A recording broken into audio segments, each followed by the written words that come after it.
Let's understand one more property. Which property? Chemical property of carbon compound, and this is called addition reaction. So what is addition reaction in carbon compounds? किस चीज़ का addition हो रहा होता है? ये क्या है? इथीन डबल बॉन्ड है, या कोई ट्रिपल बॉन्ड कार्बन कंपाउंड हो, कोई भी हो, 2 कार्बन का हो या मल्टीपल कार्बन का हो, लंबा हो, ब्रांच्ड हो, doesn't matter, but it should have double bond या ट्रिपल बॉन्ड। डबल बॉन्ड या ट्रिपल बॉन्ड को हम सिंगल बॉन्ड में कन्वर्ट कर सकते हैं। और जब हम सिंगल बॉन्ड में हम कन्वर्ट कर रहे हैं तो क्या कर रहे हैं? यहाँ पे कितने हाइड्रोजन हैं? 4, इसमें कितने हैं? 2, और हमने इसमें कितने हैं? देखो 6। दैट मीन्स मैं इस रिएक्शन को यदि इस डायरेक्शन बढ़ाऊंगा तो what I am adding, we are adding hydrogen. यदि मैं पहले वाले से रिएक्ट करता तो I am adding 2 hydrogen, whereas second वाले से यदि मैं करता, ये क्या है? इथाइन। यदि मैं इथाइन का कन्वर्ट करना चाहूँगा इथेन में तो I have to add how many? Basically बोलो ये 2 बॉन्ड खत्म करनी होगी। 2 बॉन्ड मीन्स कितना होगा? 1 हाइड्रोजन, 1 हाइड्रोजन, एक इस साइड में, एक इस साइड में, एक इस साइड में, एक इस साइड में, मीन्स 4। तो I have to add 4 hydrogen. तो गेन ऑफ हाइड्रोजन होगा, तो we are adding what? We are adding hydrogen to single bond और double bond and triple bond to form a single bond. And such type of reaction is called an addition reaction. पर ये अपने आप नहीं हो जाता है, इसको करने के लिए कैटलिस्ट चाहिए होता है। कैटलिस्ट क्या होता है? कैटलिस्ट जैसे आपके टीचर, आप पढ़ते हो स्कूल में, यदि टीचर नहीं होगा तो आप अच्छे अपनी लाइफ में सक्सेसफुल नहीं होगे। आप अपने आप पढ़ोगे, कोई ज़रूरी नहीं है कि आप सक्सेसफुल हो जाओ। तो teacher works as a catalyst, वो आपके माइंड को या आपके दिमाग को या आपको एक्साइट करता है, so that you can achieve what you can not think of. वो चीज़ भी आप अचीव कर सकते हो जो आपने सोचा ही नहीं।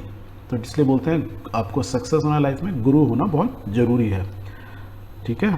तो teachers works as a catalyst in our career, in our life. Exactly same way में कंपाउंड को, इसको यदि 2 हाइड्रोजन गेन करने हैं तो अपने आप नहीं गेन करेगा, कुछ चीज़ चाहिए जिसके प्रेजेंस की वजह से ही ये 2 गेन या 4 हाइड्रोजन गेन करेगा, सिंगल बॉन्ड में कन्वर्ट होगा।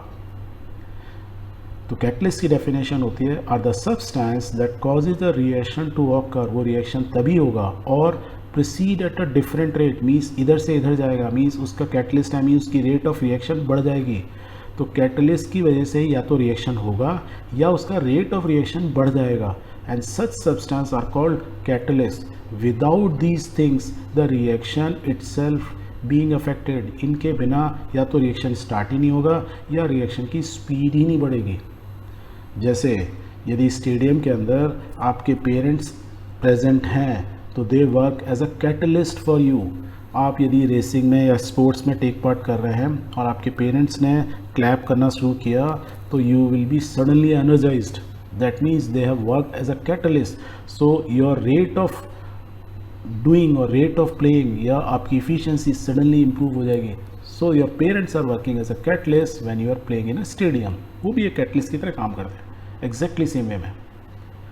तो कैटलिस्ट 2 काम करता है, दोबारा रिवाइज करते हैं कि एक तो रिएक्शन को स्टार्ट करता है या यदि रिएक्शन हो रहा है तो उसकी स्पीड बढ़ा देता है। तो सच सब्सटेंस आर कॉल्ड कैटलिस्ट। सो यदि हमको डबल बॉन्ड या ट्रिपल बॉन्ड को सिंगल बॉन्ड में कन्वर्ट करना है तो कैटलिस्ट हमारे कौन कौन से होते हैं? प्लेडियम और निकल, मीन्स निकल या प्लेडियम की प्रेजेंस में आप इनको इजीली कन्वर्ट कर सकते हैं। जब तक ये नहीं होंगे तो ये रिएक्शन आइदर स्टार्ट ही नहीं होगा या इसकी speed of reaction will be very very slow.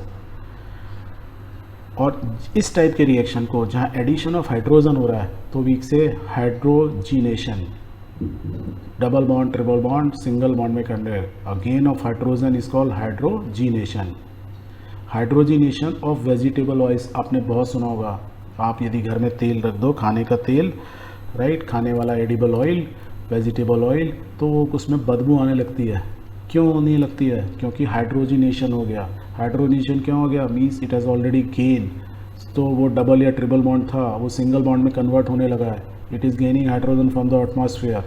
May be जिस वेसल में आपने रखा है हो सकता है वो मेटेलिक हो, वो एज ए कैटलिस्ट का काम कर रहा हो। एज अ रिज़ल्ट आपके जो वेजिटेबल्स ऑयल्स हैं वो बदबू आने लगती है and we say they are hydrogenated. And nickel as a catalyst, ये हाइड्रोजनेशन की यदि स्पीड बढ़ानी है, आपको अपना जो वेजिटेबल ऑयल को ख़राब करना है जल्दी, तो उसको निकल के वेसल में रख दो, फिर देखो बस थोड़ी देर के अंदर ही वो उसमें भयंकर बदबू हो जाएगी। क्यों हो जाएगी? क्योंकि वो डबल या ट्रिपल बॉन्ड ऑयल्स जो वेजिटेबल होते हैं उसमें अनसैचुरेटेड फैट्स होते हैं, right. Unsaturated fats means double या ट्रिपल बॉन्ड्स होते हैं, वो कन्वर्ट हो जाते हैं सिंगल में। ऐसे होता है रिएक्शन। अब क्या होता है, वेजिटेबल ऑयल्स उनके अंदर डबल बॉन्ड है, ठीक, और वो डबल बॉन्ड ये आर क्या लगा हुआ अभी समझाते हैं। Nickel as a catalyst it will gain hydrogen, तो क्या बनाएगा, देखो हाइड्रोजन हाइड्रोजन आ गई, जो सिंगल जो डबल बॉन्ड है वो हट गई। और ये आर आर आर क्या है, आर का मतलब होता है इज एन अल्काइल ग्रुप, और अल्काइल ग्रुप क्या होता है, हाइड्रोकार्बन। हाइड्रोकार्बन मीन्स यदि यहाँ पे आर लगाना है तो देखो क्या लगाऊंगा मैं, CH3 लगा सकता हूँ, C और 3 कार्बन्स, राइट, या मैं लंबी चेन लगा सकता हूँ। तो आर कुड बी एनीथिंग, तो ये लीनियर हो सकता है, और यहाँ आर लगा है इसका मतलब ये ब्रांच फॉर्म में भी हो सकता है। तो जो हमारे वेजिटेबल ऑयल्स होते हैं वो मल्टी बॉन्ड ब्रांच फॉर्म में कार्बन के कंपाउंड्स होते हैं। तो alkyl group is formed by removing a hydrogen atom from the molecules of alkane, तभी अल्काइल ग्रुप बनता है। तो हम बोलते हैं ना अल्केन, अल्केन मीन्स एक हाइड्रोजन निकाल दो तो it will form alkyl group. अभी एग्जांपल देखते हैं, जैसे ये मीथेन है, ये इथेन है, ये प्रोपेन है, राइट। इनमें से एक एक हाइड्रोजन यदि मैं निकाल दूं तो क्या बन जाएगा, अल्काइल ग्रुप। तो हटा दो, तो now this is an alkyl group, this is an alkyl group, तो this is an alkyl group. तो means I can represent propane का अल्काइल ग्रुप होगा वो ये होगा, इसमें से मैंने एक हाइड्रोजन निकाल दी। इथेन का अल्काइल ग्रुप क्या होगा, एक निकाल दूँ हाइड्रोजन, C2H5 होगा, तो C2H6 की जगह 5। अब मैं इस R को यहाँ लगा सकता हूँ इस जगह पे, मैं इस चीज़ को यहाँ पे भी लगा सकता हूँ और कोई प्रॉब्लम नहीं होगी, क्योंकि ये सब सेटिस्फाइड हो रही है, सिंगल बॉन्ड ही था ये। तो यहाँ सिंगल बॉन्ड की जगह मैं R की जगह क्या लिख दूँ, ये वाला चीज़ लिख दूँ, या मैं ये लिख दूँ। तो such things are called alkyl group. अब ये R में बहुत लोग क्या करते हैं, इनको R1 R2 R3 बोल देते हैं, मीन्स जितने कार्बन है उतना वो अल्काइल ग्रुप हो गया। या इसको बोलते हैं मिथाइल का, ये मिथेन का अल्काइल ग्रुप है, ये इथेन का अल्काइल ग्रुप है, या R1 R2 R3 है। क्लियर है?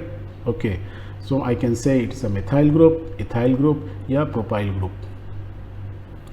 Alkanes are quite often represented by RH। तो मैं मीथेन को क्या लिख सकता हूँ, देखो ये R है और एक H लगाऊँ तो मीथेन हो जाएगा, where R stand for the alkyl group. तो I can write RH, R means R तो ये हो गया, H लगा दिया तो क्या बन गया formula CH4, that is called methane. तो मैं RH करके भी लिख सकता हूँ, एंड इथेन को मैं इथाइल ग्रुप को यूज़ करते हुए लिख रहा हूँ, right. The general formula for the alkyl would be क्या हो सकता है, CnH2n+1, क्योंकि सिंगल जो मिथेन या इथेन इनका जनरल फार्मूला क्या था, CnH2n+2, एक हाइड्रोजन कम कर दी, तो अल्काइल ग्रुप का फार्मूला ये है, तो it is okay. And methyl group जो होता है RCH4, ये वाला शब्द द स्मॉलेस्ट अल्काइल ग्रुप है, और धीरे धीरे एक एक कार्बन बढ़ते जा रहे हैं, तो आई कैन से R1 R2 R3, तो these are the alkyl groups. अब इम्पॉर्टेंट चीज़ क्या होता है कि जो एनिमल फैट होता है, वेजिटेबल फैट तो हम बहुत डे टू डे में यूज़ करते हैं, एनिमल फैट्स भी बहुत से लोग यूज़ करते हैं। तो एनिमल फैट है saturated carbon compound, saturated means single bond वाला, सब सेटिस्फाइड है, पहले से ही वो सैचुरेटेड है। क्योंकि जब हम वेजिटेबल ऑयल खाते क्या होते हैं, तो सैचुरेटेड वो धीरे से कन्वर्ट होता है सैचुरेटेड में, और फिर वो हमारी बॉडी से बाहर निकल जाता है, या हमको जो भी यूज़ करना है। पर एनिमल फैट खाओगे तो पहले से ही सैचुरेटेड होगा, तो हमारा तो फ़ायदा हुआ नहीं ना, right. So that is why ये भी फैटी एसिड से बने होते हैं, वेजिटेबल भी फैटी एसिड से बने होते हैं, बट ये हमारे लिए हार्मफुल होते हैं। हार्मफुल फॉर हेल्थ क्यों, क्योंकि ये सैचुरेटेड है, पहले से ही सैचुरेटेड है, मीन्स इसको खा के आपको कोई फ़ायदा नहीं होगा। और बॉडी में भी क्या है, आपको ultimately you want gain of electrons, तो यहाँ पे कार्बन के पास क्या है, अनसैचुरेटेड एक्स्ट्रा इलेक्ट्रॉन है, तो आपको इलेक्ट्रॉन आपकी बॉडी में जाएंगे तो थोड़ी बॉडी में एनर्जी आएगी, और डबल बॉन्ड ट्रिपल बॉन्ड में और एनर्जी आएगी, तभी तो कुछ फ़ायदा है, अदरवाइज़ बिना एनर्जी के सब तो सेटिस्फाइड ही है। दैट मीन्स कोई फ़ायदे की चीज़ आपने खाई नहीं, तो जब फ़ायदे की चीज़ नहीं है तो अनसैचुरेटेड है, एनिमल फैट अनसैचुरेटेड होते हैं, इसलिए वो हार्मफुल होते हैं। हार्मफुल होंगे तो अनवांटेड चीज़ आपने खा ली। वेयर एज कुकिंग ऑयल या वेजिटेबल ऑयल क्या होंगे, हमारे अनसैचुरेटेड होंगे, फैटी एसिड से बने होंगे, गुड फॉर हेल्थ होंगे। गुड फॉर हेल्थ क्यों होंगे, क्योंकि अनसैचुरेटेड होंगे, क्योंकि इन कार्बन से हमें कुछ इलेक्ट्रॉन्स मिल रहे होंगे, ऐसे समझ लो। क्योंकि लाइफ में हर चीज़ इलेक्ट्रॉन बेस्ड है। हाँ, हम जो भी कुछ बोल रहे हैं, सुन रहे हैं, सोच रहे हैं, तो क्या हो रहा है, हमारे न्यूरॉन्स इधर से मूव कर रहे हैं उधर। न्यूरॉन्स क्या इस पर डिपेंड है, ultimately depends on electrons, right. जो भी हम मोबाइल टीवी यूज़ कर रहे हैं, सब में क्या मूव कर रहा है, electron. So movement of electron से ही हम ये टीवी, लैपटॉप है ना, मोबाइल, सब कुछ हमारा चल रहा है। क्लियर है? ओके, तो हम समझ गए एडिशन रिएक्शन। हाइड्रोजन के एडिशन को हाइड्रोजनेशन बोलते हैं। उसको करने के लिए हमें कुछ कैटलिस्ट चाहिए होते हैं। कैटलिस्ट नॉर्मली प्लेडियम और निकल होते हैं, वो डबल और ट्रिपल को सिंपली कन्वर्ट कर देते हैं। आर मीन्स क्या होता है? अल्काइल ग्रुप होता है। अल्काइल ग्रुप क्या होता है? जब हम एक हाइड्रोजन निकाल देते हैं अल्केन से तो वो अल्काइल ग्रुप हो जाता है।